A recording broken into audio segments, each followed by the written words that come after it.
तुमने मैनिपुलेशन से रिलेटेड काफ़ी सारा कंटेंट देखा होगा यूट्यूब पर, बट कोई भी इसे अच्छे से नहीं बताता है। सब बस सरफेस लेवल की चीज़ों के ऊपर बात करते हैं, जैसे ब्लेम गेम कैसे खेलते हैं, विक्टिम कार्ड कैसे खेलते हैं और गैस लाइट कैसे करते हैं। बट एक्चुअल में मैनिपुलेशन बहुत डीप जाती है। मैनिपुलेशन एक साइकोलॉजिकल वॉरफेयर है। इसमें मैनिपुलेटर अपने अपोनेंट के पास्ट, उनकी प्रेजेंट सिचुएशन, उनके डर, उनकी सारी वनरेबिलिटीज, इन सब का फायदा उठाता है ताकि वो अपना मोटिव पूरा कर सके। वो इन सारे इमोशंस को यूज करता है, वो सारी सिचुएशंस को यूज करता है और कभी कभी क्रिएट भी करता है ताकि तुमसे वो निकलवा सके जो उसे चाहिए। ये चीज प्यार में भी होती है, ये चीज बिजनेस में भी होती है और ये हर जगह होती है। एक बार अगर आप आंखें खोल के भी देखोगे तो पता चल जाएगा कि कैसे। मैं एक एग्जांपल समझाता हूँ। अभी MLM वाला स्कैम बहुत ज्यादा वायरल हो रहा है ना। अब मान के चलो तुमको किसी ने इनविटेशन दिया कि 9:30 बजे मीटिंग में आ जाना, कल 9:30 बजे यहाँ पे पहुंच जाना अगर जिंदगी में सच में कुछ बड़ा करना चाहता है। और तुम मीटिंग में जाते हो। वहां तुम्हारे दिमाग में एक डर बिठाया जाता है। डर किस चीज का? फेलियर का डर। वहां पे तुम्हें अपने आप पे डाउट करवाया जाता है। वहां पे तुम्हें दिखाया जाता है कि अगर तुम सिर्फ इस पाथ पर नहीं चले तो सक्सेस नहीं मिलेगी। और तुम्हारे डर का फायदा उठाकर वो जो मैनिपुलेटर है वो तुमसे अपना काम निकलवा लेता है। वो तुम्हें अपना प्रोडक्ट बेच देता है और तुम वो ले भी लेते हो और काइंड ऑफ उनके चंगुल में फंस जाते हो। अपना सारा काम धंधा छोड़ के उनके पीछे पीछे MLM LLM जो भी होता है वो करते फिरते हो। एक लड़की है जिसका पास्ट खराब है और वो वैलिडेशन, वो प्यार की भूखी है। यही बात अगर एक मैनिपुलेटर को पता चल गई ना तो वो सबसे पहले उस लड़की को भर भर के प्यार और अटेंशन देगा। और जैसे ही वो लड़की उस प्यार और अटेंशन की एडिक्ट बन जाएगी, वो प्यार अटेंशन उसका ड्रग बन जाएगा, वो उसकी कीमत रख देगा। वो उसे वो चीज़ देना बंद कर देगा और वो कहेगा कि मुझे इस चीज़ की कीमत चाहिए तभी तुम्हें ये चीज़ें मिलेंगी। इसे कहते हैं मैनिपुलेशन। ये एक छोटा सा एग्जांपल है कि कैसे एक मैनिपुलेटर अपने अपोनेंट की वीकनेस या उनके स्ट्रेंथ का फायदा उठाकर अपना मोटिव पूरा करता है। देखो, मैनिपुलेशन 3 हिस्सों में बटी होती है। पहली रैकोन मतलब जासूसी करना, दूसरी मैपिंग ब्लूप्रिंट बनाना, तीसरी स्ट्राइक वार करना। रैकोन की बात करते हैं। पहला स्टेप होता है जासूसी। सबसे पहले एक मैनिपुलेटर तुम्हारे सर्कल में एंटर होगा। वो तुमसे इन्फॉर्मेशन निकलवाएगा और इन्फॉर्मेशन निकालने का सबसे अच्छा तरीका क्या है? वो तुम्हें अपने आप पे भरोसा दिलाएगा। जैसे मान के चलो कोई लड़का या फिर लड़की साइड में खड़े होकर रो रहा है, उसकी नाक लाल है और उसने एक अच्छा आउटफिट पहना है, तो वो उसके पास जाके कुछ कंफर्टिंग लाइंस बोल सकता है, कुछ ऐसी चीजें बोल सकता है जिससे विक्टिम को लगे कि ये तो मेरा अपना है, ये तो मेरा सगा है, ये मुझे कितनी अच्छी एडवाइस दे रहा है, मुझे कितनी कंफर्टिंग लाइंस बोल रहा है। और धीरे धीरे करके वो उसके सर्कल में एंटर हो जाता है। वो आगे आगे जाकर तुमसे क्वेश्चंस पूछेगा, क्वेश्चंस ऐसे कि जिनका मीनिंग होगा, जो तुम्हारी इनसिक्योरिटीज को बाहर निकालेगा, जो तुम्हारे पास्ट, तुम्हारी वनरेबिलिटीज, सब चीजों को रिवील कर देगा।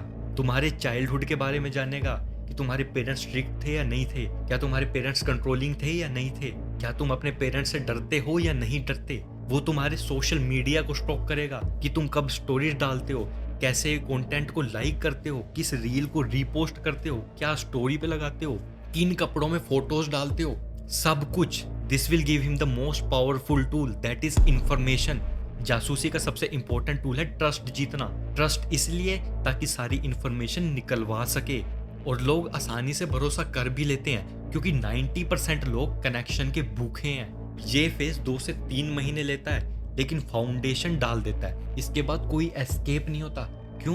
क्योंकि तुम्हारी सारी वनरेबिलिटीज, तुम्हारा सारा डाटा एक मैनिपुलेटर के हाथ में है। इसके बाद आता है सेक्शन 2 मैपिंग। ब्लूप्रिंट बनाया जाता है। जासूसी का डाटा मिलने के बाद ये मैनिपुलेटर प्लान बनाएगा कि कैसे तुम्हें कंट्रोल करना है ताकि तुम उनका मोटिव पूरा करो। वो तुम्हारे ट्रेट्स, तुम्हारे जख्म, तुम्हारे इमोशंस, हर चीज को वेपन में बदल देगा।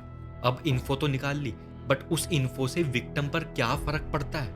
एग्जाम्पल समझो, अगर बचपन में पेरेंट्स ने निगलेक्ट किया तो उसकी वजह से विक्टिम पर क्या फर्क पड़ता है?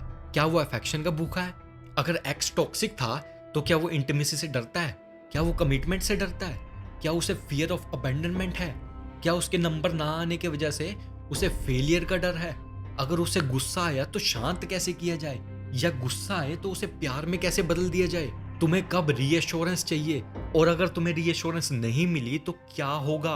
एक ऐसे ब्लूप्रिंट बनाया जाता है। अब तीसरा सेक्शन है स्ट्राइक, वार करना। अब ब्लूप्रिंट रेडी है, इमोशंस हाथ में है, चेकमेट का टाइम है। अब मैनिपुलेटर सब कुछ यूज करेगा अपना मोटिव पूरा करने के लिए। जैसे मैंने पहले बताया ना कि कैसे एक लड़की अटेंशन और वैलिडेशन की भूखी थी और एक मैनिपुलेटर ने उसे वही चीज दी जो उसे चाहिए, अटेंशन और वैलिडेशन, और उसे एडिक्ट बनाया। जब वो एडिक्ट बन गई तो ही पुल्ड बैक, मैनिपुलेटर ने उस लड़की की ड्रग्स छीन ली और बाद में अपना मोटिव पूरा कर लिया। एक और एग्जांपल लेते हैं। एक लड़के के पास में सब उसे छोड़ के चले गए, शायद उसकी पर्सनैलिटी की वजह से या किसी और रीजंस की वजह से, जिसकी वजह से उस लड़के को अफेक्शन चाहिए, बट उसमें किसी को खोने का डर भी पैदा हो गया, फियर ऑफ अबैंडनमेंट पैदा हो गया। फिर एक लड़की आती है, उसे प्यार करती है, और जब उस लड़के को प्यार हो जाता है तो वो उसे मैनिपुलेट करती है। जैसे एक सिली सा एग्जांपल लेते हैं, गाना गा के सुना, नहीं तो मैं फोन काट दूंगी और दोबारा कभी फोन नहीं करूंगी। ये बात सुन के लड़के का फियर ऑफ अबैंडनमेंट ट्रिगर होता है और वो लड़का गाना भी गा के सुनाता है, चाहे उसका मन हो या ना हो, बट वो फिर भी उसको लोरियां गा गा के सुनाएगा।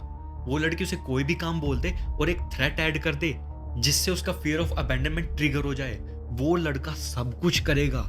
एक और एग्जांपल समझो, एक लड़की के पेरेंट्स कंट्रोलिंग थे, उसे बाहर नहीं जाने देते, रिस्ट्रिक्शंस लगाते थे, जिसकी वजह से उसे कंट्रोलिंग नेचर से नफरत थी।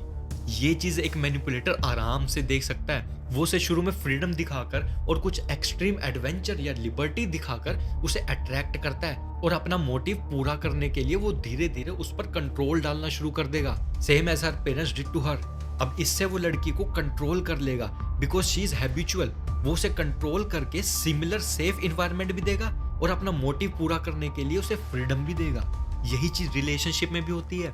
गिल्ट को यूज करके अपनी बात मनवा लेना, साइलेंट ट्रीटमेंट देकर अपनी केयर करवा लेना, एक झूठी कहानी बनाकर जैसे मैं बीमार हूँ, मैं अपने पीरियड्स पे हूँ, अपनी केयर करवा लेना, या फिर छोड़ के जाने की धमकी देकर अपना काम करवा लेना। ऐसे करके एक मैनिपुलेटर फील्डिंग सेट करता है। अब तुम्हें देखो बेस पता चल गया कि कैसे तुम्हें कोई मैनिपुलेट कर सकता है, तुम्हें यूज करके अपना मोटिव पूरा कर सकता है। जो भी मैंने इस वीडियो में सिखाया है उसका गलत यूज मत करना, and do share this video. मेरे पास काफी सारी थ्योरीज हैं जो तुम्हें हिला कर रख देंगी और तुम्हें मेंटली स्ट्रॉन्ग बनाएंगी। So do like and share this video ताकि सबको इसके बारे में पता चले। स्टे सेफ और किसी का भी बुरा नहीं करना। देखो इसका सोल्यूशन मैं तुमको बाद में बताऊंगा क्योंकि ये सीरीज थोड़ी सी और लंबी होने वाली है। मैं इसमें गैस लाइटिंग और ये सारी की सारी जो छोटी मोटी टैक्टिक्स होते हैं इनको डीपली भी ब्रेक डाउन करूंगा, ठीक है। और उसके बाद मैं तुम्हें बताऊंगा भी कि इन चीज़ों से बचना कैसे है, क्योंकि बचना इतना आसान नहीं है। टेक्निक्स के बारे में नॉलेज लेकर उनसे बचा नहीं जा सकता, तुम्हें उसके लिए अलग सेफ गार्ड लेने पड़ेंगे जो कि मैं बाद में बताऊंगा। तो थैंक यू फॉर वॉचिंग और बने रहो।